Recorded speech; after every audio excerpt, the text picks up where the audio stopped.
समय का सदुपयोग। समय का सदुपयोग जो करता है उसी व्यक्ति को समय के साथ अच्छे परिणाम मिलते हैं। ऐसा ही हुआ जब सोनू और वानी के एनुअल एग्जाम्स आने वाले थे। अरे, अब तक पढ़ रही हो? चलो खाना खाते हैं। बस थोड़ा सा प्रोजेक्ट बचा है, नहीं किया तो टीचर डांटेंगी। और अगले वीक से एग्जाम्स भी तो शुरू हो रहे हैं। वानी बहुत ही मेहनती और समय का सदुपयोग करने वाली बच्ची थी, जबकि उसका भाई सोनू बहुत ही लापरवाह और शैतान बच्चा था। हर काम कल पर टालता था। तुम्हारा प्रोजेक्ट हो गया? अभी से प्रोजेक्ट? वो तो 6th पीरियड में देना है। अभी भी 2 पीरियड बचे हैं। मैं झट से कर लूँगा। अब जल्दी आओ, भूख लगी है और खेलना भी है। अरे सुनो, रुको, नहीं करोगे तो टीचर डांटेंगी। सोनू और वानी के मम्मी पापा हमेशा सोनू को वानी का उदाहरण देकर समझाते थे। देखो सोनू बेटा, अब तुम बड़े हो गए हो। खेल के साथ साथ तुम्हें अपनी पढ़ाई पर भी ध्यान देना चाहिए। हाँ मम्मी, कल से पक्का। सोनू, समय का सदुपयोग करना अपनी बहन से सीखो। देखो, समय से पढ़ती है, समय से खेलती है, आज का काम कल पर कभी नहीं टालती। आप देखना, मैं भी कल से पक्का ऐसा ही करूँगा। अभी जाऊँ खेलने, प्लीज। सोनू की लापरवाही दिन पर दिन बढ़ती ही जा रही थी और आखिरकार एग्जाम्स के दिन भी नजदीक आ ही गए। सोनू वानी की परीक्षा में अब केवल 2 दिन बाकी थे। बच्चों, अगले सोमवार से तो तुम दोनों की परीक्षाएं शुरू हो रही है ना?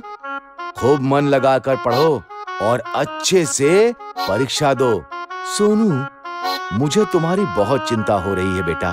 तुम हमेशा आज का काम कल पर टाल देते हो।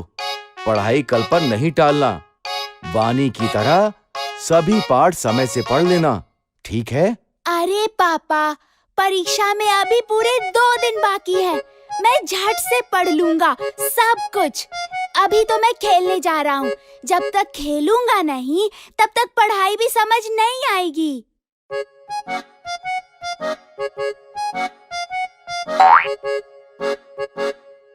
अरे वानी, देखो ना, कितना सुहाना मौसम हो रहा है। आओ ना, थोड़ी देर खेल लेते हैं। पढ़ाई तो बाद में भी कर सकते हैं, झट से सब हो जाएगा। हाँ, मौसम तो सुहाना है, लेकिन मुझे मेरा पाठ पूरा करना है। कल परीक्षा है। इस मौसम में तो खेलने का मजा ही कुछ और है। तुम पढ़ती रहो, मैं तो चला खेलने। कुछ देर बाद वानी ने देखा कि सुहाना मौसम धीरे धीरे आंधी तूफान का रूप ले रहा है और काले बादल घुमड़ रहे हैं, मानो बारिश कभी भी हो सकती है। बारिश का मौसम देख वानी को चिंता होने लगी कि अगर बारिश आ गई तो उसका पाठ कैसे पूरा होगा, क्योंकि बारिशों में अक्सर घर की बिजली कट जाती है। उसने सोनू को आवाज दी। सोनू, सोनू सुनो, मौसम देख के लगता है बारिश होने वाली है। शायद रात को बिजली भी कट जाए। खेलना छोड़ो और आकर अपना पाठ पूरा कर लो, वरना कल परीक्षा में क्या लिखोगे? चिंता मत करो वानी, अभी तो दोपहर ही हो रही है। रात को बैठकर मैं फटाफट सब खत्म कर लूँगा। बिजली नहीं जाएगी, बल्कि बारिश के बाद पढ़ने में और मजा आएगा।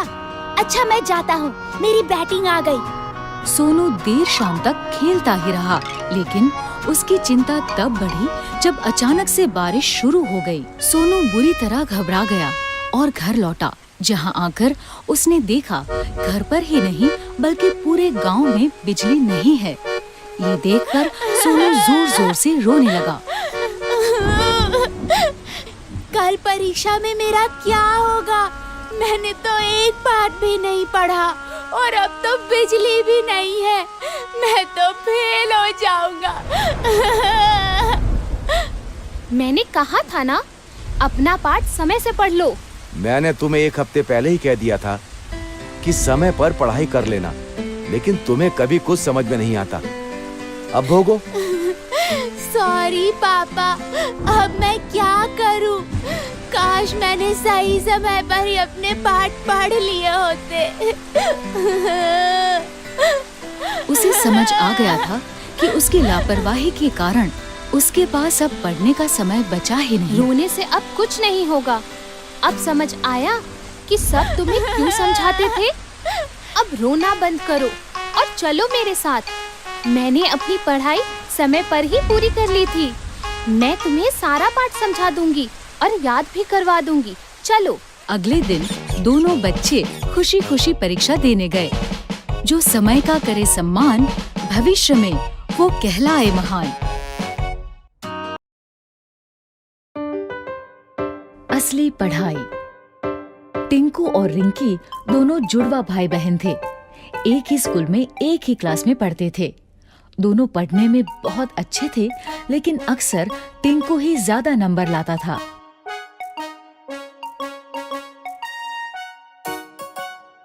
इस बार जब दोनों बच्चों ने साइकिल दिलाने की जिद की, तो पापा ने एक शर्त रख दी। मेरे पास एक ही साइकिल लाने का बजट है। तुम दोनों में से जो भी क्लास में टॉप करेगा उसे ही साइकिल मिलेगी। पापा की बात सुन के दोनों बच्चे पढ़ाई में जुट गए। लेकिन टिंकू कुछ ज्यादा ही स्मार्ट था। उसे पता था कि नंबर्स कैसे लाते हैं। वो सिर्फ उतना ही पढ़ता था जितना कि एग्जाम में आने वाला है। वहीं रिंकी को पढ़ाई का शौक था। वो पूरी की पूरी किताबें पढ़ा करती थी। देखना, साइकिल तो मुझे ही मिलेगी। तू जो इतना पढ़ रही है सब बेकार है। एग्जाम में ये सब नहीं आने वाला। तुझे कैसे पता? अरे ये देख, पिछले 3 साल के क्वेश्चन पेपर्स दिए हैं मुझे ट्यूशन वाले सर ने। हमेशा इन्हीं में से ही क्वेश्चंस रिपीट होते हैं। ठीक है, लेकिन मुझे नहीं लेना कोई शॉर्टकट। एग्जाम में जो भी आएगा बुक्स में से ही आएगा ना। मुझे पढ़ने दे, डिस्टर्ब मत कर। दोनों बच्चों ने अपने अपने तरीके से पढ़ाई की। फाइनली एग्जाम हो गया। ये एग्जाम खत्म, मस्ती शुरू। कुछ ही दिनों में रिजल्ट घोषित हुआ और वही हुआ जैसा हर बार होता था। टिंकू ने टॉप किया, रिंकी सेकंड आई। ये अब मुझे साइकिल मिलेगी, हुर्रे! टिंकू को साइकिल मिल गई। वो बहुत खुश हुआ। ये लो, लेकिन ध्यान रखना ये तुम दोनों की साइकिल है। रिंकी को भी चलाने देना। लेकिन टिंकू कहाँ अब किसी की सुनने वाला था। वो तो बस साइकिल लेके चंपत हो गया। उसी दिन शाम को टिंकू और रिंकी का रिजल्ट अच्छा आने की खुशी में पूरा परिवार बाहर खाना खाने गया। खाने के बाद जैसे ही होटल से बाहर निकले तो अचानक से 2 लोग माइक और कैमरा लेके उनके सामने आ गए। हम लोग G1 साइकिल का प्रमोशन कर रहे हैं। बच्चों के लिए एक छोटा सा क्विज है। अगर सारे जवाब सही दिए तो G1 की टॉप मॉडल वाली साइकिल प्राइज में मिलेगी और साथ ही ये नया बैग और बॉटल भी। दोनों बच्चों ने क्विज में पार्टिसिपेट किया। क्विज में जो सवाल थे वो सारे उनकी बुक्स में से ही थे, लेकिन एग्जाम पेपर से बिल्कुल अलग। रिंकी ने बुक्स बड़ी ध्यान से पढ़ी थी, इसलिए उसने कुछ ही समय में क्विज के सारे क्वेश्चंस हल कर दिए। ये लीजिए अंकल, मैंने सारे क्वेश्चंस कर दिए। क्या बात है, समय से पहले ही कर दिए। Very good. टिंकू ने बहुत कोशिश की, लेकिन उसे जवाब नहीं आते थे। अंत में उसने भी पेपर दे ही दिया। दोनों के पेपर्स देखने के बाद ऑर्गेनाइजर्स ने विनर अनाउंस किया। और इस क्विज में 100% सही जवाबों के साथ विजेता है रिंकी। रिंकी को प्राइज में साइकिल भी मिल गई और साथ में दूसरे गिफ्ट्स भी। वहीं टिंकू को मिली एक सीख। टिंकू अब समझ गया था कि हमें सिर्फ नंबर्स के लिए नहीं पढ़ना चाहिए, लेकिन नॉलेज के लिए भी पढ़ना चाहिए।